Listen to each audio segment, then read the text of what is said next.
नमस्कार दोस्तों, career सैनडो YouTube channel में आप सभी का स्वागत है। इस वीडियो में हम डी फार्मा और बी फार्मा कोर्सेज के बारे में बात करेंगे।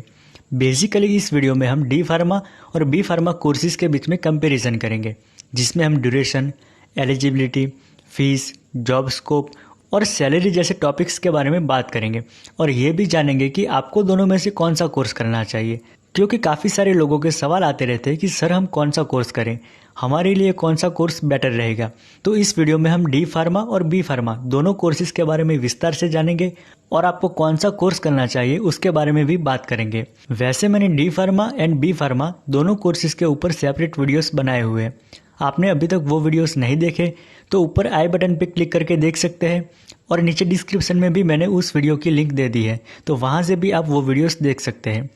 तो चलिए बिना टाइम वेस्ट किए वीडियो को शुरू करते हैं। सबसे पहले बात करते हैं फुल फॉर्म की। डी फार्मा का पूरा नाम है डिप्लोमा इन फार्मेसी, जो कि डी फार्मेसी के नाम से भी जाना जाता है, और बी फार्मा का पूरा नाम है बैचलर ऑफ फार्मेसी, जिसको बी फार्मेसी कोर्स भी कह सकते हैं। अगर योग्यता की बात करें तो दोनों कोर्सेज के लिए सेम एलिजिबिलिटी क्राइटेरिया है, जिसमें दोनों कोर्सेज में एडमिशन लेने के लिए आपने 12th साइंस स्ट्रीम से मिनिमम 50% से पास आउट किया होना चाहिए, जिसमें आपने 12th साइंस, पीसीएम या फिर पीसीबी किसी भी ग्रुप से पास आउट किया हो, आप डी फार्मा और बी फार्मा कोर्स में एडमिशन लेने के लिए एलिजिबल है। अगर कोर्स ड्यूरेशन की बात करें तो डी फार्मा कोर्स 2 साल का डिप्लोमा लेवल का कोर्स होता है, जबकि बी फार्मा कोर्स 4 साल का डिग्री लेवल का कोर्स होता है, जिसमें 8 सेमेस्टर होते हैं। एडमिशन प्रोसेस की बात करें तो दोस्तों दोनों कोर्सेज के लिए एडमिशन प्रोसेस भी सेम है। आप डी फार्मा करना चाहते हो या बी फार्मा, आप यहाँ पे 2 प्रकार से एडमिशन ले सकते हैं। या तो आप डायरेक्ट एडमिशन ले सकते हैं या फिर आप एंट्रेंस एग्जाम देके भी एडमिशन ले सकते हैं।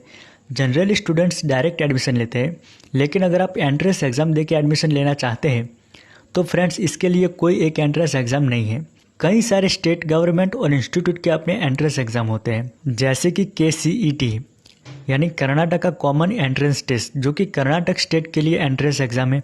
वैसे ही MET यानी मणिपाल एंट्रेंस टेस्ट, जो मणिपाल यूनिवर्सिटी के लिए एंट्रेंस एग्जाम है। तो आप चाहे तो डायरेक्ट एडमिशन ले सकते हैं या फिर एंट्रेंस एग्जाम देके भी एडमिशन ले सकते हैं। वो डिपेंड करता है इंस्टीट्यूट पे, क्योंकि कई ऐसी इंस्टीट्यूट है जो डायरेक्ट एडमिशन भी देती है। आगे बात करते हैं फीस की। दोस्तों वैसे तो फीस इंस्टीट्यूट पे डिपेंड करती है, लेकिन यहाँ पर हम एवरेज फीस की बात करेंगे तो यहाँ पे मैं जो बताऊंगा वो एग्जैक्ट फीस नहीं होगी, उससे थोड़ी सी ऊपर नीचे हो सकती है। अगर डी फार्मा कोर्स की बात करें तो ये एक डिप्लोमा लेवल का कोर्स है और इसका ड्यूरेशन भी बी फार्मा के मुकाबले कम है, तो जाहिर सी बात है कि बी फार्मा से डी फार्मा कोर्स की फीस कम रहेगी। डिप्लोमा इन फार्मेसी कोर्स की एवरेज फीस 10,000 रुपये से लेकर 1 लाख रुपये सालाना के करीब होती है। अगर हम बात करें बैचलर ऑफ फार्मेसी कोर्स की तो ये एक 4 साल का डिग्री प्रोग्राम है, जिसमें आपको फार्मेसी के बारे में डी फार्मा के मुकाबले डिटेल में पढ़ाई कराई जाती है। तो बी फार्मा कोर्स की एवरेज फीस 50,000 रुपये से लेकर 5 लाख रुपये सालाना तक की होती है, जो डिप्लोमा इन फार्मेसी से ज़्यादा है। तो फ्रेंड्स अभी तक हमने डी फार्मा और बी फार्मा कोर्स की योग्यता, ड्यूरेशन, एडमिशन प्रोसेस, फीस इत्यादि के बारे में देखा। अब हम बात करेंगे स्टडी, जॉब स्कोप और सैलरी के बारे में। सबसे पहले बात करते हैं स्टडी की। तो डी फार्मा 2 साल का कोर्स होता है, जिसमें आपको pharmaceutics, pharmaceutical chemistry, biochemistry, clinical pathology, human anatomy physiology, drug store business management और हॉस्पिटल क्लिनिकल फार्मेसी जैसे 10 से 12 सब्जेक्ट्स आपको पढ़ने होते हैं। अगर बी फार्मा की बात करें तो यहाँ पे 8 सेमेस्टर होते हैं और डी फार्मा से ज़्यादा डिटेल में पढ़ाया जाता है। तो यहाँ पे सब्जेक्ट्स भी डी फार्मा के मुकाबले ज़्यादा पढ़ने होंगे आपको। यहाँ पे आपको हर सेमेस्टर में 8 से 10 सब्जेक्ट्स पढ़ने होंगे, जिसमें डी फार्मा में जो सब्जेक्ट्स आपको पढ़ाए जाते हैं वो तो पढ़ने ही होंगे, उसके अलावा भी आपको कई सारे सब्जेक्ट्स पढ़ने होंगे। तो यहाँ पे दोस्तों सारे सब्जेक्ट्स मैं आपको बताऊंगा नहीं, लेकिन सारे सब्जेक्ट्स की लिस्ट मैं नीचे डिस्क्रिप्शन में दे दूंगा, तो वहाँ से आप देख लेना। अब बात करते हैं करियर अपॉर्चुनिटी की। दोस्तों फार्मेसी फील्ड में बहुत स्कोप है और डिमांड है। जैसा कि अभी कोरोना जैसी महामारी चल रही है, वैसे में लगभग सारे सेक्टर डाउन है, लेकिन फार्मा सेक्टर तेज़ी से ग्रो हो रहा है। फार्मेसी सेक्टर का काम ही होता है नई नई मेडिसिन को बनाना और पहले से बनी हुई मेडिसिन पर रिसर्च करके मेडिकल और हेल्थ सेक्टर को इम्प्रूव करना और आम लोगों के लिए मेडिसिन को सस्ता बनाना। तो ये एक ऐसी फील्ड है जो कभी डाउन नहीं होगी, जिसकी ज़रूरत शुरू से है और आगे भी रहेगी। तो जाहिर सी बात है कि इसमें जॉब स्कोप और करियर अपॉर्चुनिटी बहुत अच्छी होगी, जिसमें आप गवर्नमेंट और प्राइवेट दोनों सेक्टर में जॉब कर सकते हैं और जॉब के लिए डी फार्मा और बी फार्मा में ज़्यादा अंतर नहीं है। सिर्फ सैलरी का थोड़ा सा फ़र्क होता है। बैचलर ऑफ फार्मेसी होल्डर को डिप्लोमा इन फार्मेसी होल्डर्स के मुकाबले थोड़ी सी ज़्यादा सैलरी मिलती है, जिसके बारे में हम आगे बात करेंगे। बाकी जॉब प्रोफाइल और वर्किंग एरिया सेम है। अगर आप जॉब करना चाहते हैं तो आप government hospitals, health centre, pharmaceutical firms, chemist shop, research agencies, private hospitals इत्यादि एरिया में आप काम कर सकते हैं।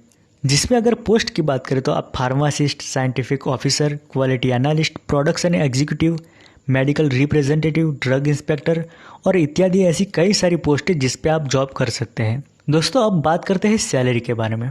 अगर आप डी फार्मा और बी फार्मा कोर्स करने के बाद गवर्नमेंट जॉब करते हैं तो इसमें आपको लगभग सेम सैलरी मिलेगी, जिसमें स्टार्टिंग सैलरी अराउंड 30,000 रुपये प्रति माह के करीब होती है या इससे भी ज़्यादा हो सकती है। लेकिन अगर हम प्राइवेट सेक्टर की बात करें तो यहाँ पर सैलरी में डिफरेंस आ जाता है। यहाँ पे अगर आप डी फार्मा यानी डिप्लोमा इन फार्मेसी के बेस पे जॉब लेते हैं तो आपको बी फार्मा यानी बैचलर ऑफ फार्मेसी से कम सैलरी मिलेगी, क्योंकि डी फार्मा एक डिप्लोमा लेवल का कोर्स है और सिर्फ 2 साल का कोर्स है, जबकि बी फार्मा 4 साल का कोर्स है। तो आप समझ सकते हैं कि बी फार्मा की वैल्यू डी फार्मा से थोड़ी ज़्यादा होगी और ज़्यादा वैल्यू की वजह से सैलरी में भी डिफरेंस आ जाता है। डिप्लोमा इन फार्मेसी के बाद आपको स्टार्टिंग सैलरी 15,000 के करीब मिल जाएगी, जो डिप्लोमा लेवल के कोर्स के हिसाब से अच्छी सैलरी है। लेकिन अगर आप बी फार्मा के बाद जॉब करते हैं तो आपको स्टार्टिंग एवरेज सैलरी 20 से 25,000 रुपये तक की मिल जाएगी और अगर अच्छी कंपनी में जॉब मिलती है तो उससे भी अच्छी सैलरी मिल सकती है। और फिर आगे जैसे जैसे आपका एक्सपीरियंस बढ़ेगा वैसे वैसे आपकी सैलरी भी बढ़ती जाएगी।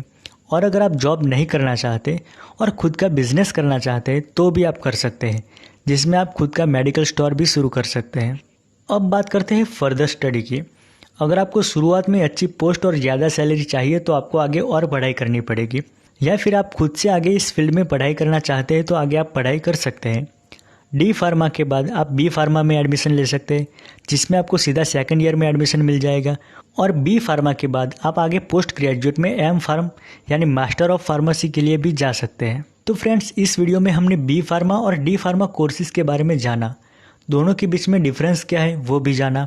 अब बात करते हैं कि दोनों में से आपको कौन सा कोर्स करना चाहिए या आपके लिए कौन सा कोर्स सही रहेगा। एक्चुअली दोनों कोर्सेज़ अपनी अपनी जगह पे बिल्कुल सही है।